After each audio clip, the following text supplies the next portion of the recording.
ya Nobita jadi pecandu narkoba gitu kan, dia lagi sakau. Aduh. Aduh. Doraemon, tolong Doraemon.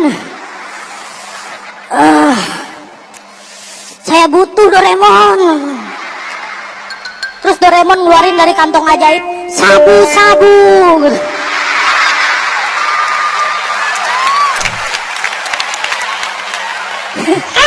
Coba itu.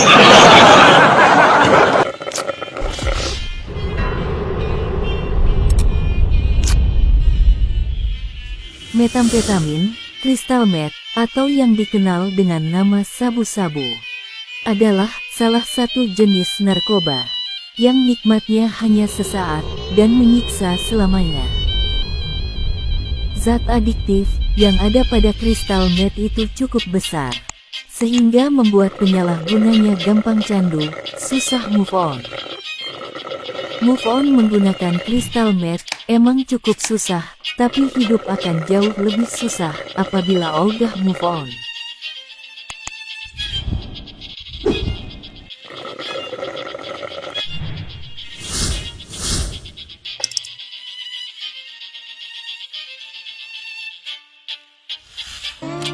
Pada Perang Dunia Kedua, saat Perang Asia Pasifik, Nihon Jepang menggunakan metamfetamin untuk kepentingan militer. Yang pertama kali merasakan metamfetamin ialah para pilot kamikaze, agar dapat memasuki garis pertahanan musuh dengan nyali yang gede, penuh percaya diri, fokus dengan strategi, dan tanpa ada rasa takut sedikitpun, meskipun dalam misi bunuh diri. Pada masa yang tidak jauh dari itu, pegawai buruh pabrik pun diberikan sabu-sabu, agar dapat bekerja lebih giat dan gesit, produktif, dengan sedikit makan dan tidur, dan kurangnya rasa pegel, linu, nyeri, sakit, dan tetap bersemangat, meskipun banyak berkeringat. Pada tahun 1942 hingga 1945, di masa Jepang masih menjajah Indonesia, rombongan buruh paksa yang disebut Romusha, saat itu dipaksa menggunakan sabu-sabu, agar staminanya tetap terjaga, tahan lapar dan ngantuk, dan mampu bekerja tanpa henti untuk membuat jalur rel Saketi. Karena dipaksa bekerja tak henti-henti, sehingga banyak Romusha yang mati.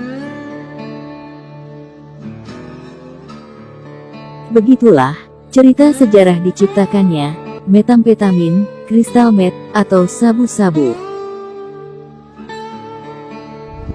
yang sampai sekarang secara ilegal masih diciptakan dan diedarkan di setiap lingkungan, dari lokal sampai metropolitan. Disalahgunakan oleh orang-orang yang terjebak godaan iblis dan rayuan setan. Efek dan dampak menyalahgunakan sabu-sabu yang bikin penyalahgunanya gampang candu, susah move on. Di antaranya ialah susah tidur, ogah madang, euforia, merasa bahagia, halusinasi dan happy, hyperaktif, lebih giat, getol, rajin, petakilan dan gesit, meningkatnya konsentrasi dan lebih fokus, powerful dan penuh percaya diri. Akan tetapi efek yang rasanya dahsyat itu, kemudian berubah menjadi perasaan yang aneh ketika basian mulai menyerang. Pada saat basian, penyalahguna sabu-sabu akan mudah marah, gampang kesel, suka baper, sering sensi, kaya tai, serta mengalami gangguan mental seperti paranoid, insecure, gelisah, gampang putus asa, merasa tidak berguna, sehingga ingin menggunakan sabu-sabu lagi dengan kadar dosis yang lebih tinggi untuk mengembalikan performa. Menyalahgunakan sabu-sabu yang berlebihan bisa membuat penyalahgunanya mengalami gangguan jiwa sampai kehilangan nyawa.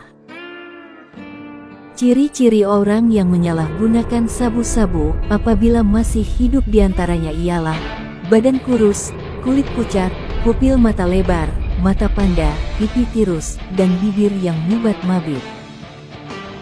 karena berbahaya bagi jiwa dan raga, lahir dan batin, fisik dan mental, dan merusak moral anak bangsa.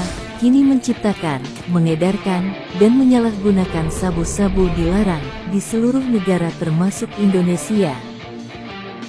Bagi jiwa-jiwa yang masih suci, yang tidak pernah terkontaminasi, janganlah sekali-kali mencoba-coba narkoba apapun jenisnya, terutama sabu-sabu. Dan untuk siapapun yang telah terkontaminasi, sebelum kehilangan nyawa atau menua di penjara, semoga bisa move on total dan revolusi mental.